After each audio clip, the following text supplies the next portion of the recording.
కాబట్టి అవి ఉన్నవంటే సత్తా ఇదే, అది ప్రకాశిస్తూ ఉన్నాయంటే ఇది ప్రకాశిస్తూ ఉంది. ఆత్మ ఉంటే దేహం ఉంది, ఆత్మ ప్రకాశిస్తూ ఉంది, దేహం ప్రకాశిస్తుంది.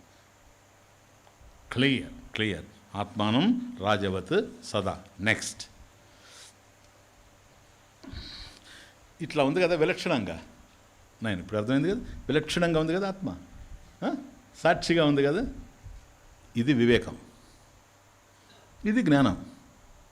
సపోజ్ ఈ జ్ఞానం లేదనుకోండి అజ్ఞానం, ఈ వివేకం లేదనుకోండి అవివేకం. వివేకంలో ఆత్మ సాక్షి విలక్షణం. అవివేకం కనుకుంటే ఆత్మకర్త. చూసారా, నేను చేస్తున్నా, నేను పోతున్నా, నేను నేను నేను నేను నేను ఆ నేననే పదం ఉంది కానీ ఆ నేను అర్థం లేదు. నేననేటువంటి అర్థం ఎక్కడుంది? ఆత్మలో ఉంది నేననేటువంటి అర్థం. మనకి ఇక్కడ ఒకసారి దేహంలో ఉంది, ఒకసారి మనసులో ఉంది, ఒకసారి బుద్ధిలో ఉంది. అది కాబట్టి ఈ విలక్షణం, ఆత్మ విలక్షణం అనేటువంటి జ్ఞానం కనుక లేకపోతే వీడు అవివేకంలో ఉంటాడు. అవివేకంలో ఉండేవాడు ఆత్మని కర్తగా భావిస్తాడు.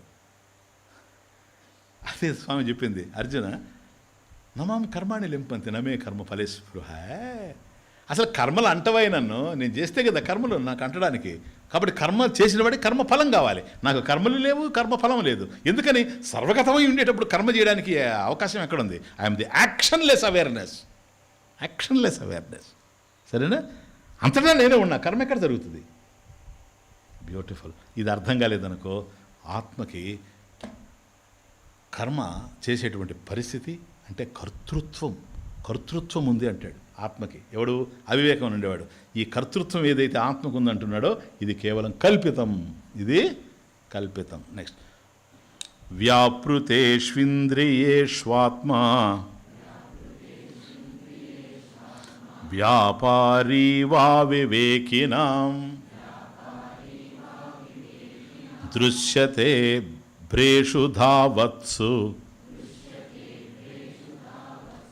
ధావన్నివ యథా శశి. అది కర్తృత్వం. ఆత్మకి కర్తృత్వం. ఆత్మ కర్తృత్వం ఉందే, నా కర్తృత్వం. ఆత్మకి కర్తృత్వం లేనే లేదు. వ్యాపృతేషు ఇంద్రియేషు, వ్యాపృతేషు ఇంద్రియేషు అంటే ఇంద్రియాలు ఇంద్రియ విషయాల్లో చరిస్తూ ఉన్నాయి. కళ్ళు రూపాలు చూస్తూ ఉన్నాయి, చెవులు శబ్దాలు వింటూ ఉన్నాయి, నాలుక రుచి చూస్తూ ఉంది, చర్మం స్పృశించి తెలుసుకుంటూ ఉంది, చెవులు వింటూ ఉన్నాయి. కాబట్టి జ్ఞానేంద్రియాలు ఏవైతే ఉన్నాయో వాటికి సంబంధించిన విషయాల్లో అవి చరిస్తూ ఉన్నాయి. అలా చరిస్తూ ఉంటే ప్లీజ్,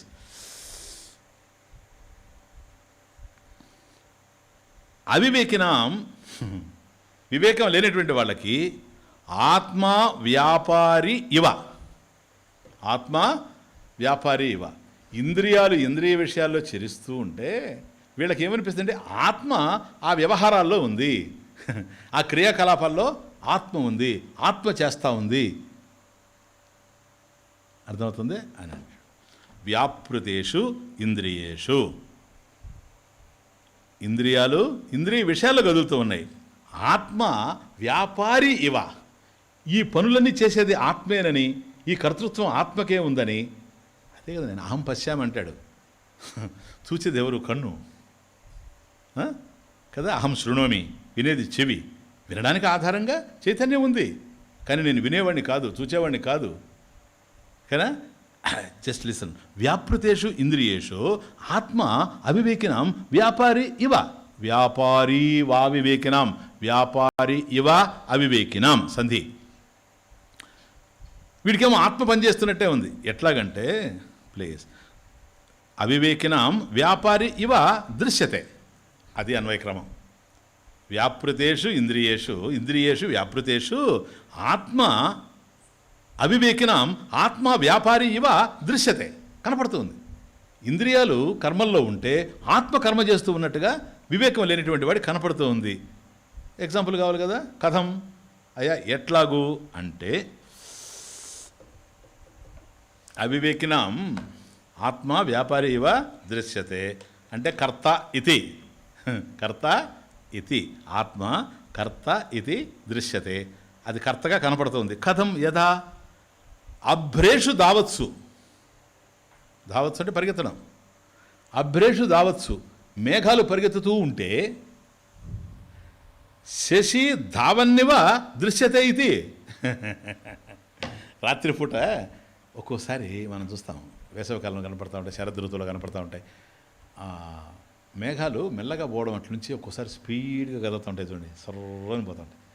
ఆ మేఘాలు ధావన్, అది అభ్రేషు ధావత్సు, మేఘాలు కదులుతూ ఉంటాయి.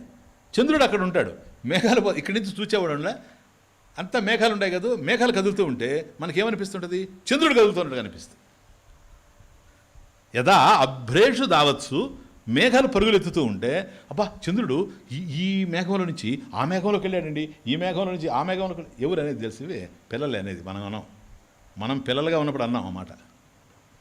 వచ్చేస్తున్నాడు చంద్రుడు, వచ్చేస్తున్నాడు, చందమామ వచ్చేస్తుంది, చందమామ ఇదిగో ఇట్టుపోతున్నాడు, ఆ పెద్ద మేఘంలోకి వెళ్ళాడు, చిన్న మేఘంలోకి వస్తూ ఉన్నాడు అని ఏమీ లే, ఆయన అక్కడే ఉన్నాడు. మేఘాలు పరిగెత్తుతూ ఉన్నాయి, మేఘాలు పరిగెత్తుతూ ఉంటే చంద్రుడు పరిగెత్తున్నట్టుగా మనకు అనిపిస్తుంది. యథా అభ్రేషు దావత్సు శశి ధావన్నివ దృశ్యతే ఇది. చంద్రుడు పరిగెత్తుతూ ఉన్నట్టుగా మనకి ఎట్లాగైతే అనిపిస్తూ ఉందో అట్లాగే ఇంద్రియ విషయాల్లో కర్మలు చేస్తూ ఉంటే ఆత్మ చేస్తున్నట్టుగా అనిపిస్తూ ఉంది. ఆత్మకి ఇంద్రియ వ్యాపారాలన్నీ అంటగడుతూ ఉన్నాం. ఇది అంటగట్టేవాడు అవివేకినాం. చిన్నపిల్లలంటే జ్ఞానం లేనివాడు కనుక అవివేకులు, ఇక్కడ కూడా అవివేకినాం. కాబట్టి కర్తృత్వం అనేటువంటిది ఆత్మకు లేదు. చంద్రుడు అనేటువంటి వాడు చలించడం లేదు. చంద్రుడు చలిస్తున్నాడని నువ్వు చెప్పడం ఏదైతే ఉందో అది కర్తృత్వం కాదు, కల్పితం. ఆత్మ ఏదైతే పనిచేస్తుందని నువ్వు అంటున్నావో, కర్తృత్వం ఉందంటున్నావో, ఆత్మ అకర్త, కర్త కాదు. నువ్వు కర్తృత్వం ఆత్మకి ఆపాదిస్తూ ఉన్నావు. చంద్రుడికి ఎట్లాగైతే పరిగెత్తున్నాడని చెప్తున్నావో ఆత్మ కూడాను క్రియాశీలత్వాన్ని ఆత్మకు తీసుకొచ్చి పెడుతున్నావు. చంద్రుడు పరిగెత్తడం లేదు. ఆ బ్రష్ దావచ్చు, మేఘాలు మాత్రమే పోతూ ఉన్నాయి. ఇక్కడ కూడాను ఇంద్రియాలు ఏవైతే ఉన్నాయో అవి వ్యాపృతేషు, ఇంద్రియేషు వ్యాపృతేషు. ఆత్మ వ్యాపారి ఇవ దృశ్యతే, ఎవరికి? అవివేకినం. ఈ విధంగా తెలుస్తూ ఉంది. కాబట్టి ఆత్మ చరిస్తూ ఉంది అంటాడు. ఆత్మకేమో కర్తృత్వం లేదు కాబట్టి ఆత్మ కర్త కాదు. ఆత్మ కర్త ఎప్పుడైతే కాదో భోక్త అసలే కాదు. ఆత్మకి ఏ ఫలితమో అవసరం లేదు. ఇది ఇంకొక రకంగా చూడండి, మీకు ఈ తృప్త భవిష్యం చెప్తాను నేను. దాంట్లో ఆ కోణంలో నుంచి చూడండి. ఇప్పుడు కదులుతూ ఉంది, ఆత్మ చరిస్తూ ఉంది అన్నాడు అనుకోండి. ఆత్మ చలిస్తూ ఉంది, ఆత్మ చరిస్తూ ఉంది. చరిస్తూ ఉంటే దేహం, కళ్ళు చూస్తున్నాయి కదా. అహం పశ్యామి. ఇప్పుడెవరు? ఆత్మ నడుస్తూ ఉంది అంటివి దేహం, ఆత్మ చూస్తూ ఉంది అంటివి కన్ను. ఇంతకీ కన్నా లేకపోతే దేహమా?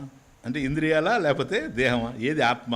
ఒకదాని అంటే ఆత్మ చరిస్తూ ఉంది. చరించాలంటే సంకల్పం ఉండాలనా లేదా? నేను అక్కడికి పోవాలంటే ఆలోచన ఉండాలనా లేదా? అది ఎవరిది? అది ఆత్మ సంకల్పించింది. ఎప్పుడైతే ఆత్మ పోతుందని అంటాడో వెంటనే ఆత్మ సంకల్పించింది. నెక్స్ట్ మళ్ళీ మనం అడుగుతాం, ఆత్మ ఎందుకు సంకల్పించింది అడిగి పోవాలని? ఆత్మకి కోరిక ఉంది అడిగి పోవాలని.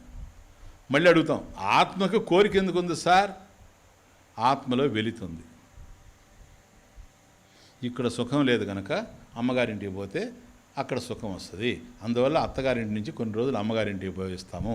అత్తగారింట్లో సుఖం లేదు, అమ్మగారింటికి మనం పోతే మనకు సుఖం ఉంటుంది, వాళ్ళకి పోద్ది. ఓకే, ఏనైనా అంతేనా?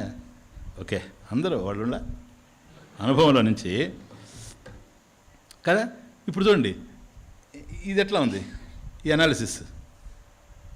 దేహం ఆత్మని ఆత్మ చరిస్తూ ఉంది అన్నాడు అనుకోండి. మనం అడుగుతాం, ఎందుకు చరిస్తూ ఉందా అని. ఎక్కడికి పోద్ది ఆత్మ? ఇది అహం దేహ అన్నాడు అనుకోండి. ఎక్కడ పోతున్నావు? అందువల్ల ఎక్కడ పోతున్నావు అంటే అక్కడికి పోతున్నాను అంటాడు. ప్యాట్నీ సెంటర్కి పోతున్నాను అంటాడు. తప్పులేదు. ఎవరు పోతున్నారంటే దేహం పోతుందంటే పర్వాలేదు, ఆత్మ పోతుంది అంటాడు. ఆత్మ ఆల్రెడీ అక్కడ ఉంది ప్యాట్నీ సెంటర్లో. అక్కడ లేకపోతే ఇక్కడి నుంచి పోలేవు. వచ్చిన బాధ అది. మళ్ళీ అందువల్ల అక్కడికి పోతున్నానంటే అక్కడికి పోవాలని సంకల్పించింది ఎవరు? ఆత్మ. అక్కడ పోవాలని ఎందుకు సంకల్పించింది? తృప్తి లేదు కనుక. తృప్తి లేనిది ఆత్మ.